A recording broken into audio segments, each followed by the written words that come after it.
आप देख रहे हैं अमेज नाउ।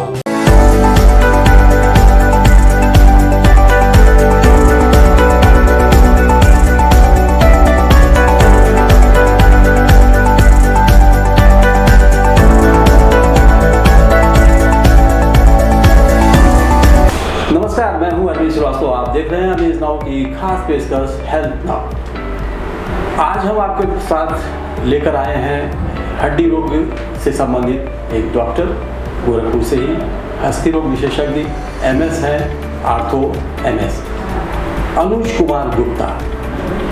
आज हम उनसे हड्डियों पर संबंधित बहुत सारी बातें उनसे पूछेंगे, जानकारी करेंगे और आपको शेयर करेंगे। तो आइए रूबरू होते हैं डॉक्टर अनुज कुमार गुप्ता से, जो इसी गोरखपुर शहर के अस्मिता हॉस्पिटल में बैठते हैं और हमेशा उपलब्ध रहते हैं। दर्शकों, जैसा कि हमने बताया कि हेल्थ नाउ कार्यक्रम में हम हर हफ्ते किसी न किसी नई विधा के नए डॉक्टर से हम आपको रूबरू कराते हैं। तमाम परेशानियों को, उनकी समस्याओं, जो मरीजों की परेशानियाँ हैं, समस्याएं हैं, उनसे उनकी समस्याओं का निस्तारण भी कराते हैं। तो आज हमारे साथ Anuj Kumar Gupta, doctor Anuj Kumar Gupta MS ortho हमारे साथ मौजूद हैं, जिनसे हम हड्डी रोगों पर विभिन्न प्रकार की परेशानियों, समस्याओं से संबंधित बातचीत करेंगे। हेलो सर, स्वागत है आपका हेल्थ नाउ कार्यक्रम में। सबसे पहले शुरू करते हैं, क्योंकि आजकल देखा ये जाता है कि हड्डियों से पहले बुजुर्गों को परेशानी होती थी, नहीं आजकल टीनएजर्स सबसे ज़्यादा अगर प्रभावित हैं तो उन्हें शोल्डर पेन है या लो बैक पेन है या फिर क्रैम्प की शिकायतें। तो इसका वजह क्या है कि इतनी कम उम्र में टीनएजर्स के साथ ऐसी? तो इस सबसे बड़ी बात है इसमें कि लाइफ स्टाइल है। जो आजकल की जो टीनेजर्स हैं उनकी जो लाइफ स्टाइल है जी, वो अभी एकदम चेंज हो गई है। अभी क्या होता है कि उनके खान पान पे बहुत ज़्यादा असर है जी। हाँ, फास्ट फूड लेना, जंक फूड लेना, यही सब है। तो उनको क्या होता है कि न प्रोटीन्स, न विटामिन्स, न मिनरल्स, ये सब मिल नहीं पाते। और बाकी लोगों में कैसा है कि और लोगों में जैसे कि अगर हाई प्रोटीन डाइट लेते हैं जी, इसमें क्या होता है कि आपका जो लो बैक पेन है जी, उसमें क्या होता है कि ऑस्टियोपोरोसिस के चांसेस बढ़ जाते हैं। जब हम कैल्शियम नहीं लेंगे, कैल्शियम, फास्फोरस, ये जो चीज़ें हैं जो हड्डियों के लिए सबसे इम्पोर्टेंट है, जो कि हम कभी रेगुलर डाइट में नहीं ले पाते जी। उससे हमको ये होता है कि रेगुलर डाइट नहीं लेने की वजह से जी, कैल्शियम की कमी होती है। और उसके अलावा उसमें क्या होता है कि लो बैक पेन होता है, जो कि बॉडी हमारा क्या है कि एक सिंगल स्पाइनल, जो क्या बोलते हैं उसको, कि वर्टिब्रा होती है, उस पर पूरी बॉडी फिक्स होती है, मतलब कि उस पर पूरा वेट उस पर आता है। तो जहाँ पे भी कैल्शियम की कमी होगी तो बॉडी, जहाँ पे वर्टिब्रा बॉडी होगा, वो क्या करेगा, उस पर ज़्यादा लोड पड़ने पे कैल्शियम वहाँ क्या होती है कि वीक हो जाती है, या ऑस्टियोपोरोटिक हो जाती है, या फिर कहिए कि स्लिप डिस्क हो जाता है जी। तो उसमें क्या होता है कि लो बैक पेन आता है, उसमें नस दबती है जी, दबने की वजह से लो बैक पेन होता है। अब मसल क्रैम्प्स जो होते हैं ये भी इसी का है, L-कार्टिनिन होता है, उसकी वजह से होता है। तो आजकल सप्लीमेंट्री के तौर पे लोग L-कार्टिनिन देते हैं, हम लोग भी देते हैं सबको ऐसे ही, और बाकी जितने भी डॉक्टर्स हैं वो भी इस पर ही अपनी पूरा ध्यान रहता है कि क्या करना है, कैसे पेशेंट को ठीक करना है जी। तो अगर लाइफ स्टाइल, खान पान बदल जाए जी, तो इसमें थोड़ा सा इफेक्टिव आ सकता है। मतलब खान पान सही न होने की वजह से, आपका जैसा कि कहना है कि खान पान सही नहीं है, जिसकी वजह से वो पोषक तत्व, आवश्यक तत्व शरीर में नहीं जा पा रहे हैं, इनकी वजह से ये परेशानियाँ होती हैं। फास्ट फूड, जंक फूड, यही मेन कारण है इसका। जी, आप देखते हैं मार्केट में जो भी होता है हर चीज़ वही मिलता है जी। कोई घर पे खाना खाने के लिए उतना हो नहीं रहता जी। लोगों को नियमता की एक पर्टिकुलर डाइट होना चाहिए। आपका क्या होना चाहिए कि प्रोटीन भी एक उतना होना चाहिए कि जितना हमारे बॉडी को ज़रूरत है। ज़्यादा प्रोटीन होता है तो उसमें भी प्रॉब्लम आती है आगे चल करके। तो नपा तुला खाना होना चाहिए जी, वही हमारे लिए अच्छा लगता है। क्योंकि बच्चों, देखा ये जाता है कि अगर टीनेजर्स या बच्चे वो परेशान तो अभिभावक भी परेशान, फिर पूरा परिवार परेशान होता है। तो उन्हें भी, अभिभावकों के लिए भी चाहिए कि खाने में जो भी रखें वो एक कंप्लीट डाइट रखें कि जिसमें कि विटामिन, प्रोटीन, हर चीज़ें हों। टीनेजर्स के लिए वैसे प्रोटीन ज़्यादा इम्पोर्टेंट, बच्चों के लिए प्रोटीन सबसे ज़्यादा ग्रोथ के लिए ज़्यादा। कैल्शियम सबसे इम्पोर्टेंट है। अच्छा। जो कि आजकल कैल्शियम नहीं लेते हैं। टीनेजर्स में कैल्शियम कहाँ होता है? दूध पीते नहीं है, दूध पीते तो कैल्शियम बढ़ता। कैल्शियम का सबसे बड़ा रोल है टीनेजर्स के लिए, low back pain and others जो भी हैं इसमें प्रॉब्लम्स उसके लिए। इसीलिए आजकल हड्डियाँ बहुत कमजोर हैं। देखिए जिसका भी देखिए अगर होता है कि डॉक्टर साहब हमने कुर्सी से गिर गई और हाथ टूट गया, तो वही कारण है ये सब, हड्डियाँ कमजोर हो जाती हैं। कैल्शियम की कमी हुई तो ऑस्टियोपोरोसिस और भी बीमारियां आ जाती हैं उसमें। तो डॉक्टर साहब ये तो टीनेजर्स की बात हुई, वयस्क, प्रौढ़ और बुजुर्ग, इन लोगों के बीच में जो ऑस्टियोआर्थराइटिस है, रूमेटॉइड आर्थराइटिस है या फिर स्पॉन्डिलाइटिस की समस्या है, ये पूरे उनके जीवन काल तक चलता रहता है, ऐसा देखने में आता है आमतौर पर। इसका क्या वजह क्या है और इसका निदान? देखिए ऑस्टियोआर्थराइटिस जो है बूढ़ों में ज़्यादा होता है। वो हर ऐसा कोई वो नहीं है कि किसी को नहीं होगा। ये ऐसा है कि जब भी ओल्ड एज बढ़ता है तो हमारे जो हड्डियाँ होती हैं वो हड्डियों के ऊपर कार्टिलेज होता है। वो कार्टिलेज अपना धीरे धीरे अपना वो धीरे धीरे घिसता है एक एज के बाद। अगर वही चीज़ है कि अगर हम कैल्शियम की सप्लीमेंट्री देते रहें तो चांसेस थोड़ा कम हो जाता है कि ऑस्टियोआर्थराइटिस नहीं होगा जी। लेकिन कैल्शियम लोग लेते नहीं हैं। ज़्यादातर ओल्ड एज जो औरतें होती हैं उनमें ज़्यादा हो जाता है, क्योंकि वो क्या करती हैं जब प्रेगनेंसी रहती है तो वो कैल्शियम लेती नहीं। उनको चाहिए, गवर्नमेंट ने भी बोला है कि कैल्शियम आयरन आप लिया करो जी, लेकिन वो लोग क्या होता है कि वो प्रॉपरली लेती नहीं जी। तो कैल्शियम मेन बात है कि कैल्शियम की जब भी कमी होगी शरीर में तो अपना रूप रंग दिखाएगा, मतलब कि वो अपना ऑस्टियोपोरोसिस कराएगा। तो उससे क्या होगा कि हड्डियों, घुटनों की हड्डियाँ गलने लगती हैं। लोग बोलते हैं कि जॉइंट स्पेस कम हो गया है, तो कारण यही है कि जब हमारा कार्टिलेज घिसेगा तो जॉइंट स्पेस कम हो जाएगा। जब जॉइंट स्पेस कम होगा तो वही हम एक्सरे में देखते हैं तो हमको दिखता है कि ऑस्टियोपोरोसिस है। ऑस्टियोपोरोसिस पता चलती है उसमें। तो हमें तो यही है कि जितने भी ओल्ड एज हैं एक प्रॉपर भोजन होना चाहिए, कैल्शियम डाइट लेना चाहिए। कैल्शियम डाइट का मतलब होता है कैल्शियम सबसे ज़्यादा मिलता है दूध में जी। मिल्क बहुत ज़रूरी है, उसके बाद पनीर हो गया, वो सब चीज़ें हमें ध्यान देना चाहिए। तो उसके अलावा हमारे एक्सरसाइज पे भी जो पर डे हम क्या करते हैं, कैसा एक्सरसाइज किस पे डिपेंड है, तो एक्सरसाइज का भी एक बहुत बड़ा रोल है।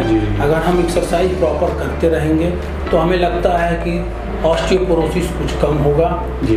और आपको क्या बोलते हैं कि इसमें कैल्शियम डाइट लेते रहेंगे तो हमें लगता है कि ऑस्टियोपोरोसिस को हम कुछ कम कर सकते हैं या हटा सकते हैं जी।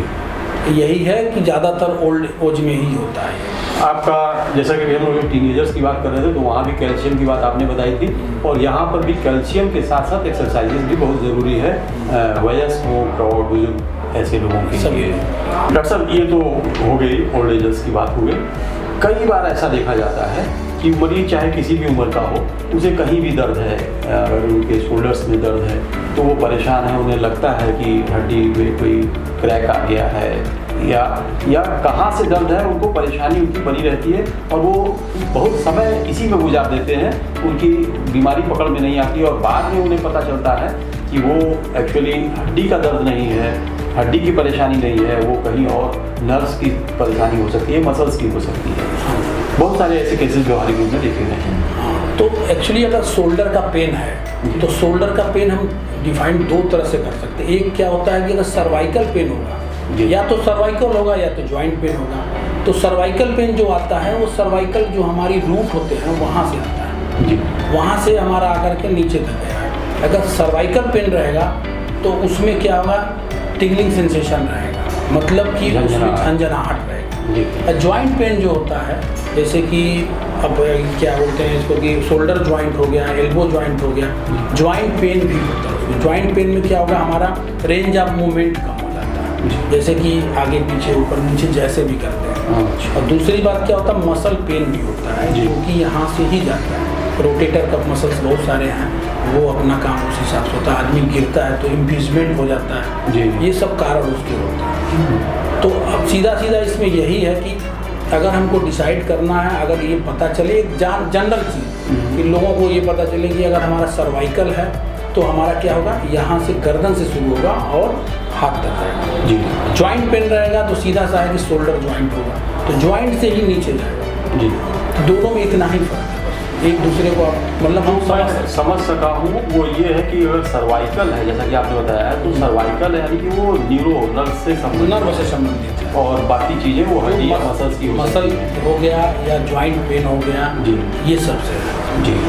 क्योंकि बहुत समय लग जाता है मरीज को ये समझने में, और शायद कभी कभी देर भी हो जाता है। सर्वाइकल में हमेशा रेंज ऑफ मूवमेंट फुल रहेगा। अच्छा। और ज्वाइंट में क्या होगा, रेंज ऑफ मूवमेंट हमारा कम डिस्टर्ब रहेगा, कम रहेगा, उसमें पेन ज़्यादा होगा।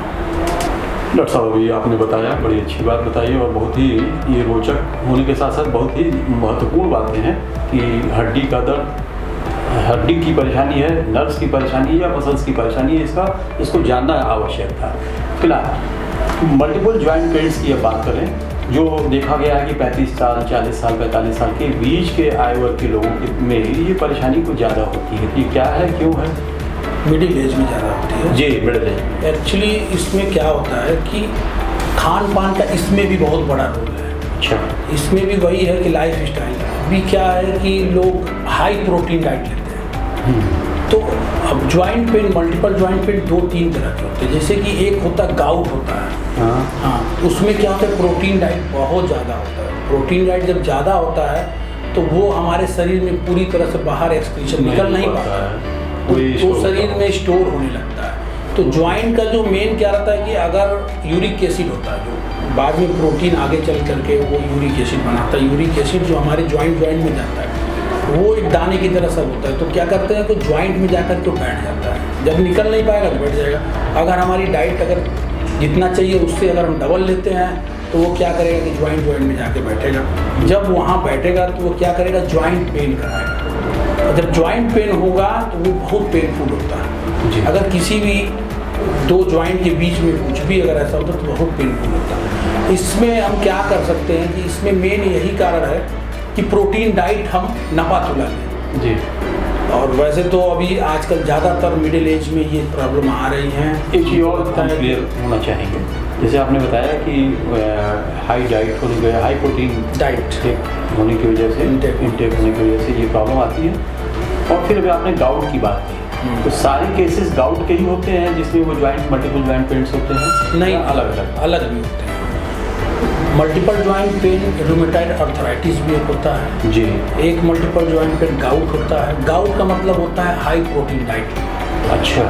तो हाई प्रोटीन डाइट जब हमारे शरीर में ज़्यादा प्रोटीन होगा तो हम लोग उसके लिए दवा आती है कि जो उसको तोड़ता है, वो क्या करता है, फिर वो वापस नॉर्मल लेवल में लाता है। तो नॉर्मल लेवल के लिए एक्चुअली क्या होता है कि नॉर्मली लोग बोलते हैं कि 6 जो होता है, जैसे उसका पॉइंट जो होता है वो फीमेल का, 7 मेल में होता है। तो 7 से कम रहेगा तो यूरिक एसिड तो नॉर्मल होता है, लेकिन किसी किसी में क्या होता है 6 पे भी पेन होने लगता है। तो 6 में भी पेन होने लगता है, हमें क्या करते हैं फिर उसके लिए दवा देना पड़ता है। और दूसरी बात हो गई कि मल्टीपल ज्वाइंट पेन एक होता है रूमेटॉइड अर्थराइटिस। उसमें क्या होता है कि वो एक या तो एंटीबॉडी बनाती है या तो हमारे पूर्वजों से किसी को मिलता है कि पहले डीएनए पे डिपेंड रहता था। तो उसमें क्या होता है कि मल्टीपल ज्वाइंट पेन होता है, अल्नर डेविएशन होता है, हाथ ऐसे हो जाता है। अच्छा। ये ज्वाइंट फूल के बड़े हो जाते हैं। और भी इसमें चीज़ें होती है, ज्वाइंट एकदम वो धीरे धीरे तो बेकार होने लगते हैं उसमें। तो उसका भी यही है, उसमें क्या होता है कि लाइफ टाइम दवा चलती है। मेन कारण यही है कि गाउट हम ठीक कर सकते हैं, लेकिन रूमेटॉइड अर्थराइटिस मोस्टली ठीक नहीं होते। वो लॉन्ग टाइम या लंबा चलता है दवा उसकी। जी। हाँ, उसमें बहुत सारी ऐसी दवाएं हैं कि जो शरीर के लिए नुकसान भी होती है, लेकिन मजबूरी है। अगर हम नहीं चलाएंगे तो पेन उनका जब तक रिलीफ नहीं होगा तो अपना वो काम नहीं कर सकते। जैसे इम्यूनो सप्रेसेंट होता है, उसमें एक दवा होती है जो कि कैंसर में भी यूज करते हैं, हम गाउट में, रूमेटॉइड अर्थराइटिस में भी यूज करते हैं। तो मेन वही है कि गाउट ज़्यादा है और रूमेटॉइड अर्थराइटिस बहुत कम मात्रा में है। तो गाउट के लिए हम यही कहेंगे कि लोग प्रोटीन डाइट कम लें। जब भी ऐसा कुछ हो, ज्वाइंट पेन हो, पहले छोटे जॉइंट जो होते हैं उसमें आते हैं, जैसे कि नीचे का टो होता है अंगूठे में, पैर के अंगूठे में या हाथ के अंगूठे में या उंगलियों से शुरू होता है और मल्टीपल जॉइंट हो जाता है। मतलब धीरे धीरे अगर वो मात्रा बढ़ती गई यूरिक एसिड तो वो एक छोटे जॉइंट से धीरे धीरे बड़े जॉइंट तक भी जा सकते हैं। और रूमेटॉइड अर्थराइटिस में क्या होता है कि छोटे और बड़े दोनों जॉइंट में होता है। उसमें बोन का जो स्ट्रक्चर है वो कुछ चेंज भी होने लगता है, जैसे कि अगर दो जॉइंट है, कार्टिलेज धीरे धीरे वो खत्म होते हैं तो क्या होता है कि वो एक डेविएशन, जैसे अल्नर डेविएशन हो जाता है, तो उसमें हमें पहचानने में और समझने में आसानी हो जाती है कि हाँ ये गाउट का है और ये हमारा रूमेटॉइड अर्थराइटिस। तो इसी से जुड़ा हुआ है, कई बार हम लोगों ने देखा है कि आप लोग ऑपरेट करने जा रहे होते हैं और उसमें उनकी हड्डियां जवाब देने लगती हैं, यानी कुछ चूरे के रूप में बन जाते हैं या जरा सा गिरे तुरंत वो फ्रैक्चर हो गया। तो ये क्या कोई खास बीमारी परेशानी? हाँ, इसमें क्या होता है कि ऑस्टियोपोरोसिस एक होता है, ऑस्टियोपोरोसिस एक ऑस्टियोपिनिया होता है। अच्छा, तो दोनों अलग अलग है, जैसे कि दोनों में हमें एक ही चीज़ दिखता है कि हड्डियाँ हमारी कमज़ोर हो रही हैं जी। जैसे कि वो अब मधुमक्खी के छत्ता होता है उस टाइप की होती है, वो एकदम खोखला होने लगती है, मिनरल्स उसके ख़त्म होने लगते हैं, ये सब चीज़ें उसमें होती हैं। इसको रोका जा सकता है? रोका जा सकता है। हमें क्या करना है कि कैल्शियम डाइट लेना है जी। हड्डियों के लिए सबसे बड़ा, हड्डियों में सबसे ज़्यादा अगर हड्डी बना भी होता है कैल्शियम से ही बना होता है, कैल्शियम सबसे इम्पोर्टेंट है। कैल्शियम डाइट हमें रोज़ डेली लेना चाहिए जी। नियमतः 1 ग्राम तक फीमेल में जो प्रेगनेंसी होती है, बाकी लोगों में होते हैं 1 ग्राम तक तो डेली लेना चाहिए। अच्छा, उसके लिए सप्लीमेंट्री भी है, आपका कैल्शियम सप्लीमेंट्री अच्छे आ गए हैं, और इसके साथ एक विटामिन डी होता है जी। जो D3, वो भी बहुत इम्पोर्टेंट है। अच्छा, कैल्शियम का एब्जॉर्प्शन विटामिन D3 कराता है। अगर विटामिन D3 हम देंगे तो कैल्शियम और फास्ट एब्जॉर्प्शन होता है। अच्छा, कई बार होता है कैल्शियम की लोग दवा खाते जाते हैं, कैल्शियम खाते रहते हैं, हाँ, और लेकिन वो असर नहीं करता है। हाँ, तो कैल्शियम मोस्टली हमारे शरीर में अगर हम बाहर से देते हैं तो 60-65% ही एब्जॉर्प्शन होता है जी, बाकी वो निकल जाए। हाँ, तो अगर अभी नया आ गया कोरल कैल्शियम आ गया, नेचुरल कैल्शियम आ गया, बहुत सारे कैल्शियम आ गए मार्केट में जी, और उसके साथ विटामिन D3 का बहुत बड़ा रोल है, वो तो जरूर लेना चाहिए जी। Ashmita hospital multi speciality centre, Geeta Vatika road, Gorakhpur. प्रसूति स्त्री इनफर्टिलिटी रोग विभाग, नवजात शिशु बाल रोग विभाग, हड्डी एवं जोड़ रोग विभाग, जनरल एवं लैप्रोस्कोपी सर्जरी विभाग, गंभीर एवं अति गंभीर रोगी विभाग, विशेषज्ञ चिकित्सक द्वारा इमरजेंसी सेवा 24 घंटे उपलब्ध। कम खर्च में बेहतर इलाज ही हमारी पहचान है। अपॉइंटमेंट हेतु संपर्क करें 9838463555। आधुनिक सुविधाओं से सुसज्जित OT, emergency, ICU ward, NICU ward, general और प्राइवेट वार्ड उपलब्ध। हमारा पता है अश्मिता हॉस्पिटल, पादरी बाजार चौक से 500 मीटर पश्चिम, गीता वाटिका रोड, गोरखपुर। डॉक्टर साहब, एक हम लोगों ने देखा है, सुना है आपके प्रोफेशन में CR मशीन का बड़ा योगदान है, ऐसा सुना जाता है। पहले 10 साल पहले ऐसी बात नहीं थी, लेकिन इधर काफ़ी जो है इसकी चर्चा हो रही है। तो ये है क्या, कितना फ़ायदेमंद आपके लिए है और पेशेंट के लिए? सियाम मशीन एक होता है, सियाम उस पे नाम पे ही है, C मतलब C आकार का उसका आर्म रहेगा, तो उसको बोलते हैं CR। तो CR का मेन हमारा क्या है कि हमारे देखा जाए तो हमारे ऑर्थोपेडिक के लिए वो आँख है, हम उससे ही देखते हैं, इसकी आँख है।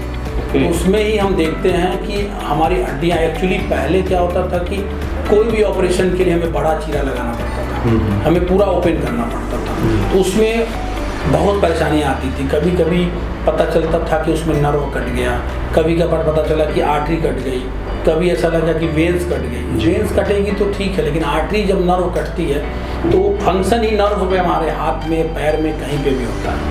अगर वो फंक्शन डिस्टर्ब हो जाता है तो ठीक होना नर्व टाइमिंग लगता है, फिर उसके लिए आप नर्व के डॉक्टर को स्पेशली बुलाओ, ऐसे बढ़ जाता है। आर्टरी हो गई, पंचर हो गई या आर्टरी कट गई तो उसमें प्रॉब्लम ज़्यादा आते हैं। तो जो भी ऑपरेशन अगर 1 घंटे 15 मिनट का है तो 1 घंटा लग जाता है, 2 घंटा लग जाता है। तो हम सियाम से क्या होता है कि हम पहले उसको एक तरह से दूरबीन का बोल दीजिए, दूरबीन भी दी, तो उसमें क्या करते हैं, हम देखते हैं अंदर, उसमें दिखाई देता है कि हाँ हमारी हड्डियाँ ठीक है, टेढ़ी हैं तो उसको सीधा करते हैं, टूटी है तो उसको मिलाते हैं, उसका रिडक्शन करके हम क्या करते हैं उसमें की वायर आता है डाल देते हैं। तो अभी क्या है कि जो बड़ा ऑपरेशन को सीमित कर दिया एक छोटे ऑपरेशन में, एक छोटे चीरे से हम कुल्ले का ऑपरेशन कर सकते हैं, एक छोटे चीरे से हाथ की हड्डियाँ टूटी है उसका ऑपरेशन कर सकते हैं, एक छोटे चीरे से हम उंगलियों का ऑपरेशन कर, मतलब कोई भी शरीर का हाथ और पैर ऑर्थो की जितनी भी जगह हैं जहाँ ऑपरेटिव है वो ऐसी मशीन है जो एग्जैक्ट आपको सिचुएशन बता देती है करना क्या। हाँ, हमें क्या करना है उसमें देखना है। वो 3D स्ट्रक्चर बनाते हैं, ओके, उसमें 2D हो जाता है, उसको अपने हिसाब से समझ करके हम क्या करते हैं हड्डियों को मिला लेते हैं जी। वो एपीलेटरल व्यू ये करके मिलाते हैं, उसमें हम वायरिंग कर देते हैं और के वायर डाल दिए तो अपने आप वहीं का वहीं रुका रहेगा। बाद में भी हमारे लिए झंझट नहीं रहता, निकालना भी आसान हो जाता है। मशीन में देखा जहाँ तक उसका वायर बाहर है वहाँ पे थोड़ा सा कट करके उसको बाहर खींच लेते हैं। बहुत बढ़िया, बहुत ये अच्छी और चीज़ें- रोचक बातें आपने बताई। बस चलते चलते एक आखिरी सवाल, और सवाल क्या है वो आपके साथ आपके प्रोफेशन से जुड़ा हुआ, हर आदमी के साथ जो भी जिस भी प्रोफेशन में है कि कोई ना कोई अपने पूरे लाइफ में काम के दौरान उसकी कोई एक उपलब्धि होती है। अब तक के एक छोटे से आपके कार्यकाल में कौन सी ऐसी उपलब्धि होगी, किस पेशेंट का आपने ऐसा काम किया जो याद हो आपको, यादगार? वैसे तो देखा जाए जी तो ऑर्थोपेडिक का रोज ही नया नया कुछ न कुछ जी बिल्कुल बिल्कुल। उसमें क्या होता है कि अब अगर आपने ओपन कर दिया, मान लीजिए कि अगर हम कुल्ले का ऑपरेशन कर रहे हैं जी, अगर वो फ्रैक्चर है तो हमें तो एक्सरे में देख लिया, सियाम में देख लिया, जब उसको खोलते हैं, जब अंदर जाते हैं, जब हम ओपन करते हैं तो हमें पता चलता है कि अरे यार ये तो इधर से भी टूटा था और नीचे भी टूटा हुआ है। जी तो फिर हमें तब डिफिकल्टी होती है जी। कि अब क्या करना है इसमें। ऐसा कोई वाकया, कोई ऐसा केस याद हो हाँ। तो हमारे दर्शकों को? हाँ बता सकते हैं। हमारे यहाँ मतलब एक 85 इयर्स के मेल पेशेंट थे जी। उनका क्या था कि IT फ्रैक्चर था। IT मतलब इंटरट्रोगेंटिव फ्रैक्चर था। तो हमने क्या किया कि उनको ओपन किया। पहले तो लगा कि बहुत ईजी है, ईजिली हो जाएगा, हम इसमें क्या करेंगे, PFN होता है, सियाम से देख करके रॉड डाल देते हैं जी। ठीक है। लेकिन जब हमने खोला उनको तो पता चला कि नहीं इसमें तो PFN नहीं हो सकता। प्रॉब्लम क्या हो गया कि उसमें हड्डियाँ और भी टूटी थी जो हम एक्सरे में नहीं देख सकते। अच्छा। इसलिए हम लोगों के लिए एक सबसे बड़ी बात ये होती है कि अगर हमको एक ऑपरेशन करना है तो उसके 2-3 ऑप्शंस लेकर चलने पड़ते हैं कि अगर ये रॉड नहीं पड़ेगा तो उसमें क्या पड़ेगा। तो हम लोग सोचते हैं चलो इसके अलावा नहीं होगा, ये भी टूटा होगा तो हम ये करेंगे, अगर ऐसा होगा तो वैसा करेंगे। तो उसमें हमने क्या करता, उसका तो हमने सोचा कुछ और लेकिन बाद में कुछ और होगा। हमने क्या किया, उसमें DHS किया। और जब DHS करने लगे, DHS होता है डायनेमिक हिप स्क्रू, मतलब उसमें हम लोग क्या करते हैं कि वो एक प्लेट आती है जो फिक्स करती है जो फीमर होता है उसका हेड और उस नेक से प्रॉपर जुड़ा है। अच्छा। तो हम लोग उस समय ऐसा हुआ कि अब क्या करें, तो हमने तो ये कर दिया। फिर हमने क्या किया, DHS निकाला। तो गनीमत ये रहता कि हम लोग 2-3 ऑप्शन बहुत इंपॉर्टेंट होते हैं वो लेके चलना जी। तो DHS करने लगे। जब DHS करने लगे, जब हमें क्या हुआ कि हमको होल करना भी, स्क्रू कसना है, तो उनकी हड्डियाँ इतनी कमजोर थी कि वो जैसे ही करते तो भरभरा के जैसे लगता था मिट्टी की तरफ गिर जाता। वही ऑस्टियोपोरोसिस बढ़ गया। फिर हमने क्या किया उसमें कि लॉन्ग प्लेट लगाया, लॉन्ग लगा करके उसमें कसा और जहाँ 2-3 स्क्रू डाला था वहाँ 6 स्क्रू डाला, 6 होल की स्क्रू, फिर उसको फिट किया। और ऊपर जो क्या होता है कि फिर हमने एक अलग से एक्स्ट्रा स्क्रू डाला, तो उससे क्या हुआ कि वो मेंटेन हुआ और हमारे ख्याल से वो पेशेंट को अब चलने में ठीक है। अच्छा। हाँ, ये जैसा आपने बताया कि वो 85 ईयर्स के थे, उनको हमने जहाँ पे हम लोग नियंत्रण 1.5 महीना रखते हैं, उनको हमने 2.5 महीना रखा जी, बेड रेस्ट किया। अब वो चल रहे हैं, ठीक है। बड़ी अच्छी बात आपने बताई, कम से कम मरीज को लाभ हुआ। हाँ। आपकी थोड़ी सी मेहनत से तो ऐसा प्रेजेंस ऑफ माइंड, हमको लगता है कि ऐसे समय में आपका प्रेजेंस ऑफ माइंड ही काम करता है। हाँ जी। फिर उस समय बुक में क्या होता है कि जी। हर टाइप के रहते हैं, जी। तो लोग सब लोग प्रेजेंस ऑफ माइंड बहुत जरूरी है हड्डियों के लिए, बिल्कुल। मतलब ऑर्थोपेडिशियन के लिए। जी जी। ठीक है, उसमें ही हमको पता चलता है कि हमें क्या करना है और कैसे करना है, और हमको दोनों ऑप्शंस लेकर चलना है। 3 ऑप्शंस में तीनों रखना है कि इन केस अगर हमने तो कट करके ओपन कर दिया जी। तो ऐसा तो नहीं हो सकता कि हम उसको फिर से सिलने भी 2 दिन बाद ओपन करेंगे, ऐसा नहीं होता। डॉक्टर साहब जो बहुत भी अच्छी आपने जानकारियाँ दिया, लेकिन वक्त अब हम लोगों को इजाज़त दे रहा है, बात न करने के लिए कह रहा है, तो बहुत सारी बातें भी रह गई हैं, फिर हम लोग किसी और कुछ देर बाद किसी खास दिन फिर बात कर लेंगे, तो हमें अपने दर्शकों से विदा लेना होगा। तो दर्शकों, आपने देखा ये थे doctor Anuj Kumar Gupta, MS ortho, Gorakhpur के ही रहने वाले हैं। और आपको जो उन्होंने बहुत अच्छी महत्वपूर्ण जो जानकारियाँ दी वो बहुत ही महत्वपूर्ण थी, रोचक थी। और फिर हम कभी इनके साथ और आपको रूबरू कराएंगे, बहुत सारी बातें बताएंगे। तो आज का सफ़र हमारा यही समाप्त होता है। हमें दीजिए इजाज़त। नमस्कार।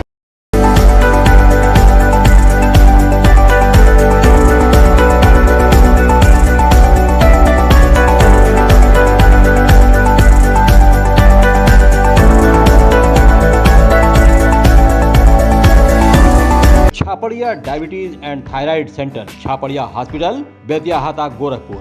Doctor Ankit Chhaparia, diabetologist, fellowship in diabetes from Royal College of Physicians, London, and thyroid specialist द्वारा थायराइड के सभी तरह के इलाज और जांच उपलब्ध। डायबिटीज और उसके कॉम्प्लिकेशंस की जांच, इलाज की सुविधाएं उपलब्ध। न्यूरोपैथी की जांच, retinopathy, HbA1c, lipid profile, thyroid function test, hormone related सभी जांचें होती हैं। डाइटिशियंस और वेट मैनेजमेंट की सुविधा उपलब्ध। संपर्क करें Chhaparia diabetes and thyroid centre, Chhaparia hospital, Betiahata, Gorakhpur.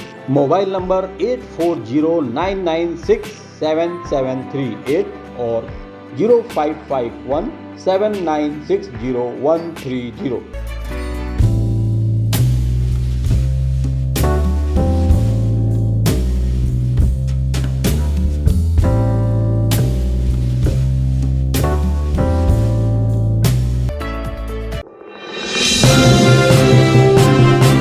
आप देख रहे हैं अमेज नाउ।